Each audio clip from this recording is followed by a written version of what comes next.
In this video, we're going to talk about how you, at very little cost generally speaking, can greatly reduce your long-term exposures that will help compensate, if not completely compensate, for previous exposures that you didn't know about that have life-shortening and retirement-shortening qualities that you don't want. This is augmented by our website, Vidocq.Pro, Vidocq.Pro,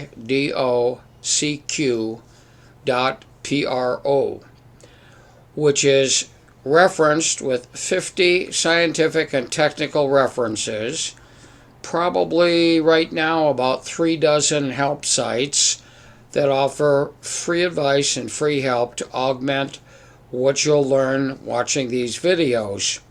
Furthermore, and I may not have mentioned this before, none of our website is in fact copyrighted in any way, shape, or form, and it makes this clear on the website itself. Typically, the help we can provide is based frequently on what we've witnessed in the field, in people we've been able to help or at least advise properly for them to help themselves. Today, I'd like to discuss Crestone, Colorado, which is a very, very pristine place, so pristine that it makes Boulder, Colorado, sort of like the Middle West. Not as bad as New Jersey, but getting up there. Well, in Crestone, Colorado, a large tract of land has been subdivided in its natural state from a very old, I think 16th century Spanish, hacienda entitlement that occurred long before 1776. And in fact, there are some connections, I understand, between these Spanish landholdings or some kind of legal beagle control of these lands exists today, and that if you are a suitable nonprofit organization with suitable criteria serving the general public, I guess, and other such things, you can apply for a serious chunk of this ground in the San Luis Valley. Now, where is the San Luis Valley? Well, it kind of starts in the middle of South Park, which is where a wide spot in US 285 starts down near Salida, and heads south pretty much of the way to Alamosa, Colorado, which is still a pretty nice place. It's marginally undeveloped and doesn't have the horror stories of astronomically increasing real estate values as we see here in the greater Denver Front Range areas.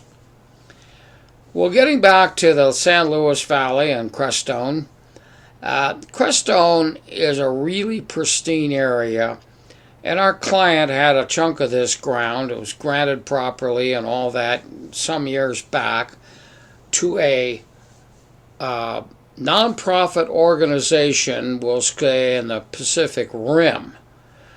And this nonprofit organization was sort of what I call the touchy-feely variety that provided cultural exchange stuff, including people, from the Pacific Rim and the people therein to this part of the country, which I might add was probably driven by a lot of Western movies made in a close-by area that immortalized the area as being something really fine to see in America. You could do a lot worse. I've been there a number of times, and I actually live not too far from there, so I speak with some knowledge. It's also nice not to be adjacent to a nuclear weapons facility, which are at least 14 to 20 in this country, not to mention the Nevada test site itself, which is, by the way, upwind of this location in Utah.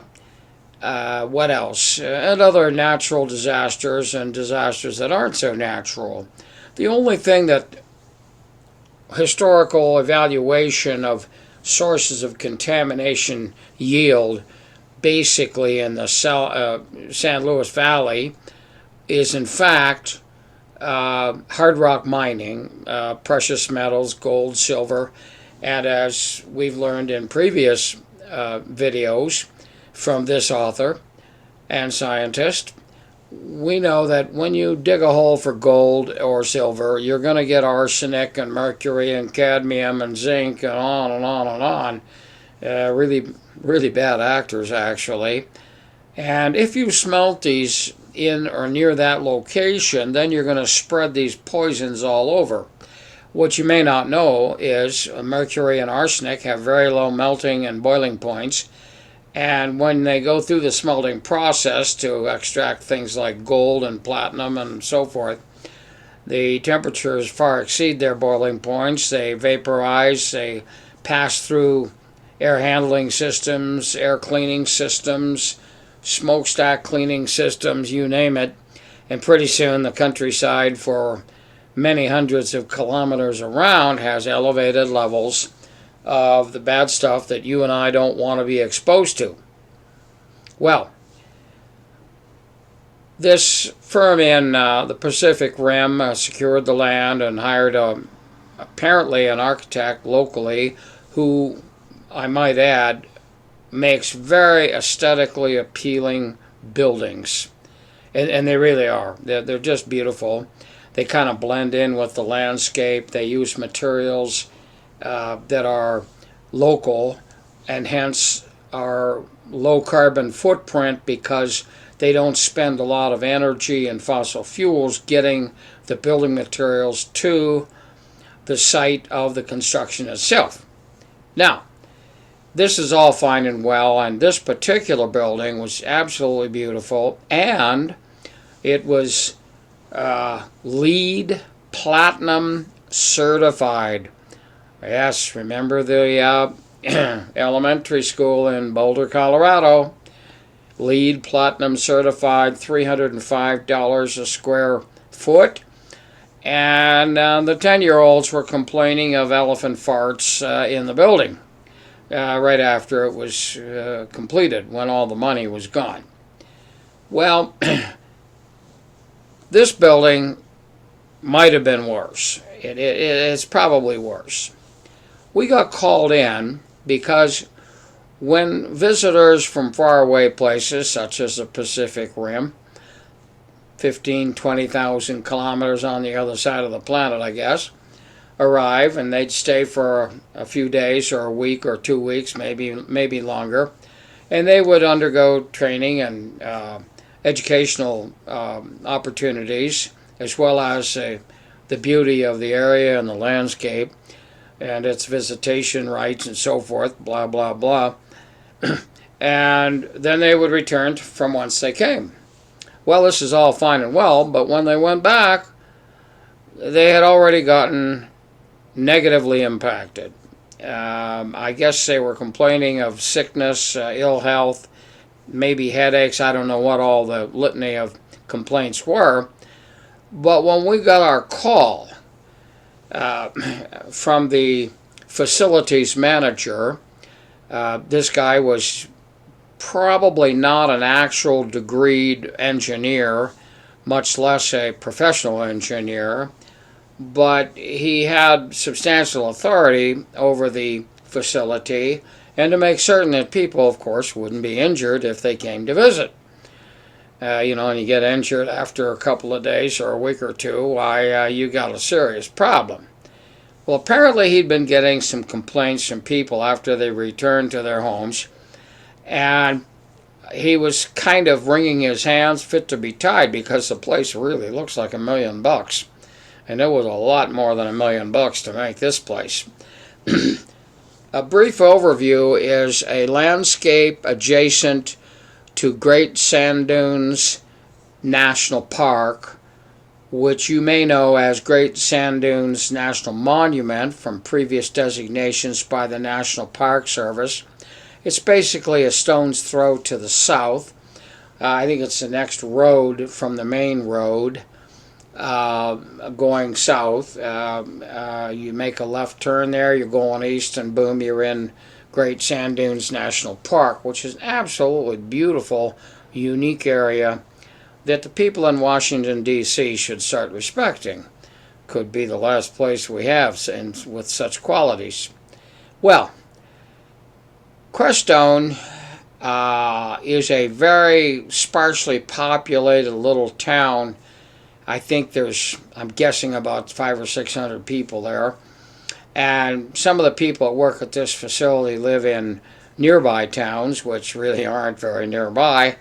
I suppose some of them probably commute back to Alamosa, which is probably 50 or 60 kilometers. I haven't measured it. The facility itself, with its splendid ambiance and the outdoor location and so forth, the dry,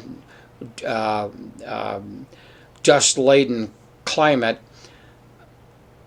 is unmolested for the most part, with the exception of some hard rock mining that was relatively minor compared to the raping and pillaging for the same minerals in other parts of Colorado.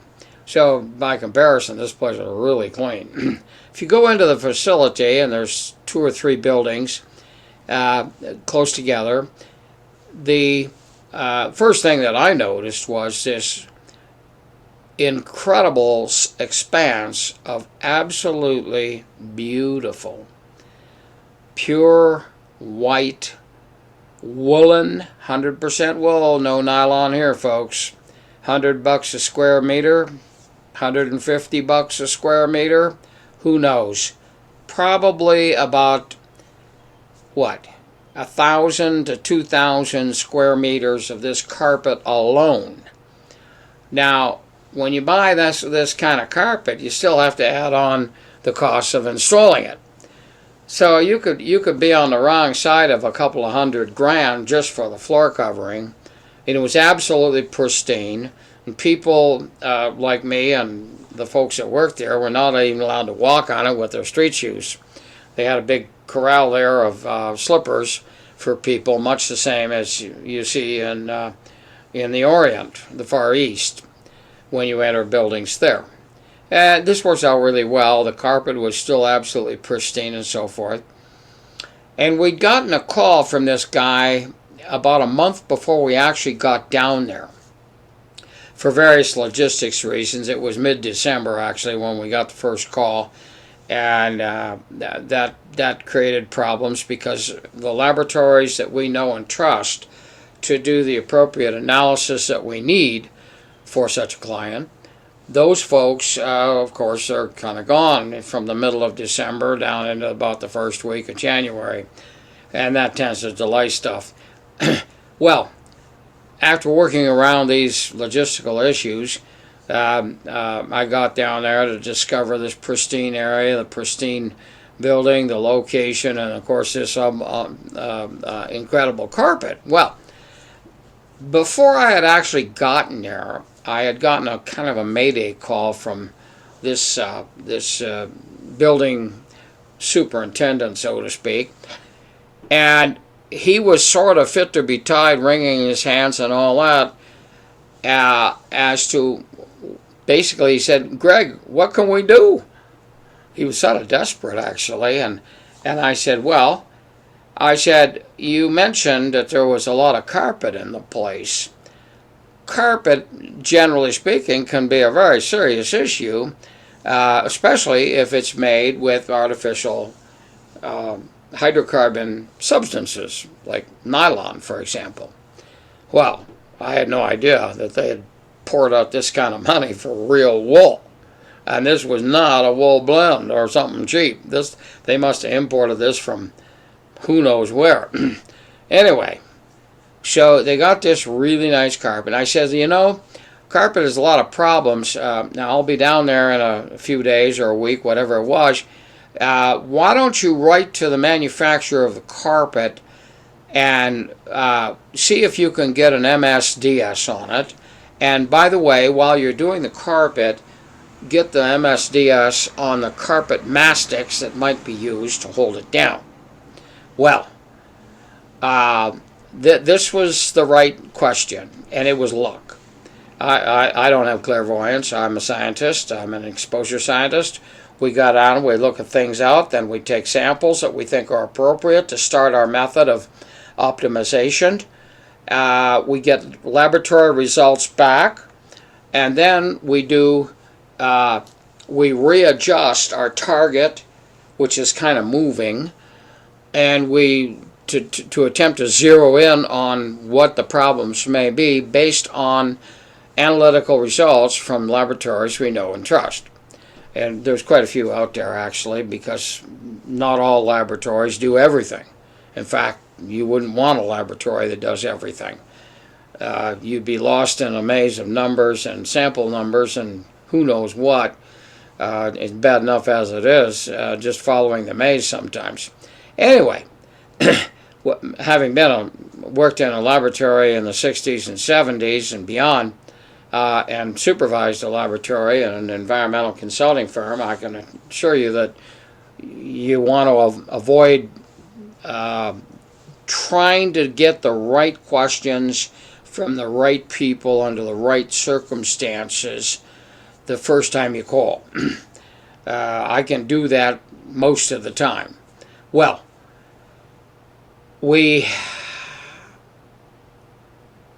just before we got down there, he called me back. It's about a week or so later, I think, as I recall. And he mentioned that they did not send an MSDS. In fact, they said straight away that the carpet had basically been highly contaminated with permethrin. Now, what's going on here? Well, instead of having volatile organic emissions from something like nylon or whatever, polyester, I think, is another big fiber used in a great deal of carpet that's sold in this country. Where they're using elsewhere, I don't know. But it was wool. And you think, well, golly, how much more natural can you get than wool? Well, let me tell you, you could do a lot more natural than the wool as it was shipped in this carpet because it was tainted with permethrin. Now, why would they do that? Very simple. Very, very, very simple. Permethrin is a deadly poison.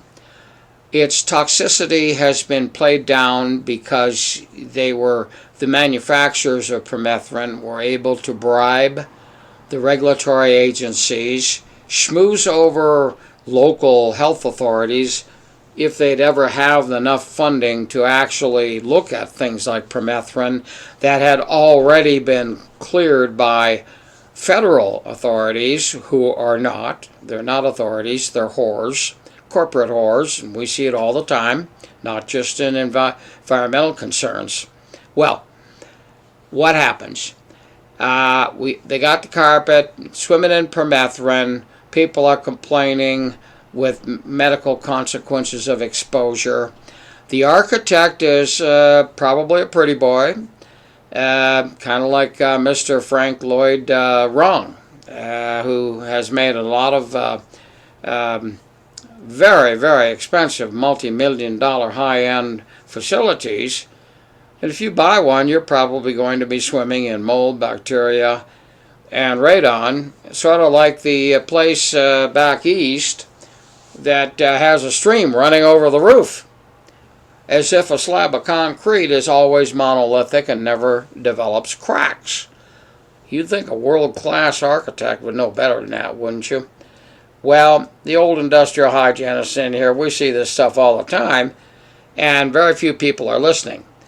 Fortunately, you're smart enough to be watching this tape because we're going to fill you in on the blanks here real soon.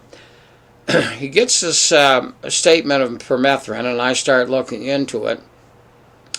And I find out some really bad stuff about permethrin, but nothing what I learned 8 years later, reading a non-fiction book with very few pictures, the kind that glazed most people's eyes over in a couple of minutes. It's called A Bitter Fog. It's written by a former Army sergeant who was living in an equivalent area in Central Oregon, just as pristine, a rainforest of sorts that had been constantly hammered with aerial spraying for herbicides by the United States Forest Service. You know, the guys, Smokey Bear guys that we all thought were our pals. You read the book and you'll be shocked. Well, that's another story in itself, and I could do a video on that if you folks would like a nice book review of how relevant these messages in our environmental optimization videos will become once you get plugged into the realities of this country and its alleged regulatory concerns of environmental exposures, which aren't. Okay. So I get down there, notice all this carpet, and I see the information he's gotten back from the carpet manufacturer, and they were very revealing, actually.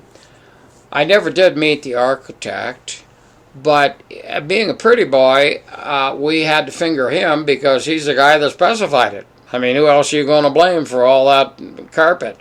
It's just like all those schools we all went to when we were kids that were swimming in asbestos. Who's culpable? They're called architects. My father was one. He was a good guy. He would never have done anything like that to anybody. He was a kind man, but he just didn't know. And he could have known, he should have known, but the architectural societies at the time were talking about architecture and not the health and well-being of a building with this incredibly aesthetic appeal. I mean, how could a building designed by you-know-who, we'll call him Frankie, possibly be harmful? Yeah, well, if you can spell asbestos, you know all you need to know about the regulations for design and build that are not there in this country. And don't forget, this country is now enjoying not only the shortest lifespan of all industrialized countries in the world, and this has been the case for many, many decades, but we are now losing whatever lifespan we had before. So, basically, to make a long story short, we explain to our client, the building supervisor, that in fact the building, which by the way when we got there was less than 3 years old, this building had to be revisited with serious money out of the architect, designers, builders, etc.'s pockets, because they had to do something with this mountain of poisonous carpet, poisonous natural wool carpet, made poisonous. And I forgot to mention this, the reason manufacturers of wool carpet put poison in their carpet is because there's a period of time between when they get done making the stuff and when it gets installed, at which point their liability changes for its quality and so forth. Well, what happens to woolen goods that are not treated with deadly poisons? They get mothworms. And mothworms can devour that great big chunk of carpet, hundreds of thousands of dollars worth, pretty quick. So they go glug, glug, glug with the poisons. People see the carpet once it's installed. They lay on it. They take their shoes and socks off. They walk in it because it feels so nice, but they're getting a dose. And that dose is a long-term exposure. It doesn't go away by sitting in the sun like outgassing a cheap nylon carpet, by comparison. So, the carpet manufacturers are held accountable, but the architect has to know this. But when architects study architecture, they don't learn toxicology in architecture and design school. Ditto with the skilled tradesmen that execute the architect's plans. They don't either. Building materials, manufacturers, suppliers, and importers, they're out there to fill a bid which will be the lowest bid, so they get the work. Okay, now we got that in line. What does all that mean? That means that if you don't have an independent exposure scientist or qualified, experienced industrial hygienist on your staff overseeing what is being built for you, you're going to get snookered. There's a million different kinds of building materials out there that comprise a building. And many of them, with the exception possibly of steel common nails with heads on them that are driven into wood by a carpenter, for example, even that wood can be toxic. The nails probably won't be toxic. They probably won't be radioactive or anything like that. We haven't heard that one yet. But if you'd like to hear a similar story where something like that can be an unbelievable problem, that in this case resulted in the tearing down of new buildings that were built with radioactive rebar shipped by the lowest bidder from Juarez, Mexico, back in the 70s. This makes the guy in England, the famous detective, look boring. What was his name? Sherlock Holmes. All right? This story was in our backyard not that long ago. And boy, I'll tell you, it's an eye popper. It even made the annals of journals of health physics. Now, what happened in the end? What was the final analysis to this? Well, while we were down there to pull a sample, we pulled a 2015. This is a method from the Environmental Protection Agency. Once you get plugged into laboratories, they will have the special sampling canister to pull a 2015 method sample. This is a grab sample, and you can grab it for a couple of seconds, or you can grab it for half a day probably, using the equipment they supply. And the equipment is nothing more than a very, very clean evacuated sphere that is pumped down to very, very low pressure with a big vacuum pump. The valve is closed, it's capped off, and shipped, usually overnight, by UPS or something like that, FedEx, whatever, to the sampling site or to the scientist pulling the sample. He simply goes into the facility after giving instructions to his client that the best way and most meaningful way is to pull this sample when all the doors and windows are closed and sealed for at least 3 days, if you can do that. You shut off the air handling system if you can do that. The scientist enters the building, pulls the sample, ships it back to the lab in a matter of hours. Even in Crestone, Colorado, I might add. I shipped it out of Alamosa, actually, back to the lab. And then they do their part per trillion level analysis for all the things that a building, new and old, can contain that are atmospherically dispersed and suspended. Now, what else did we find? Well, the building had 4 new refrigerators, and one of them was leaking Freon 132A, I believe.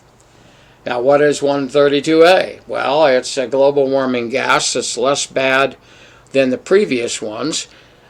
It's going to mean that that refrigerator, which can be isolated, by the way, will in fact fail before the others, and so forth. It can also reveal leaking sewer pipes that were not properly installed that are no longer visible. In other words, that who knows how much expensive plumber can be hired, brought on back onto the site and say, well, are my pipes leaking? He'll look around and say, well, I don't see any leaks. Okay, but are the pipes leaking? And that's the answer, that's the question, whose answer must come from the exposure scientist, because a TO15 will show elevated levels of the stuff from leaking sewer pipes.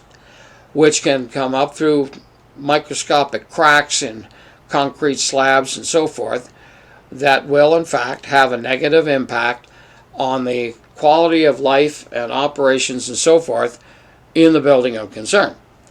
Now, what else did we find? The building was basically semi-off-grid, but it was had gas-fired appliances with propane. Ha! So, the propane people did the right job, right? Oh, did they? The place had propane in it. And other things like that the TO15 analysis at its part per trillion level detection capabilities will reveal. I mean, this is like DNA on steroids. So if you really want to know what that architect, builder, building materials, manufacturers, suppliers, and importers really completed, really built, you get an exposure scientist, and he'll spell it all out, and he'll back up what he says with the laboratory results that he has gotten. No bones about it. There's no question. It's like analyzing somebody who alleges they've sold you a diamond. You analyze it with infrared spectroscopy. If it's got 1/1,000,000,000th of 1% of anything else in it, you're going to see that too. So, the scientist, who by the way is a lot cheaper than the plumber, can answer some serious questions for you.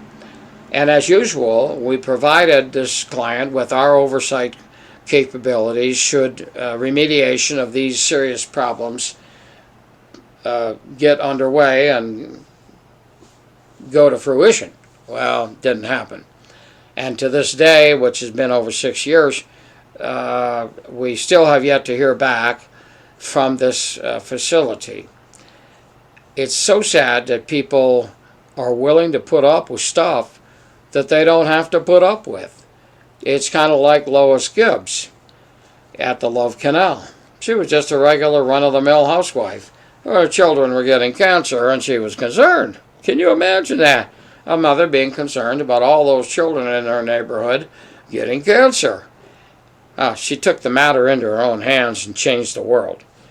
And you can do the same thing. She's been doing it for 40 years and has had a hell of a following. And long, long after she's dead, gone, and forgotten, I'll still remember her name. Lois Gibbs. Love Canal. And she won. So did her neighbors. I understand the place is now a ghost town. Millions and millions of property dollars went up in smoke when nobody would buy any of the properties there anymore. And I think the government, sadly, wound up removing these people and putting them into homes that were fit for human use. Thank you very much. Please visit our website, and if you feel fit that you've benefited from what we provided, why, give us a thumbs up and subscribe. Thank you very much. Have a nice, clean, wonderful day. Goodbye.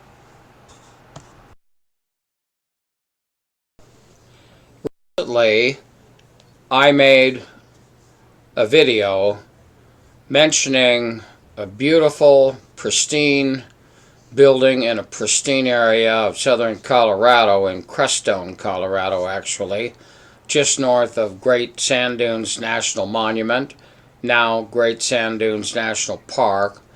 This building was LEED Platinum certified and was of great concern to the people in charge because it was in fact causing illness among people who had visited from faraway places. Now, as I mentioned in this video, in fact the people responsible for its construction, building, funding, maintenance, operation, blah blah blah, were located in the Pacific Rim in a cultural center, nonprofit, that had applied for this Spanish land grant area on which to build this beautiful and pristine place.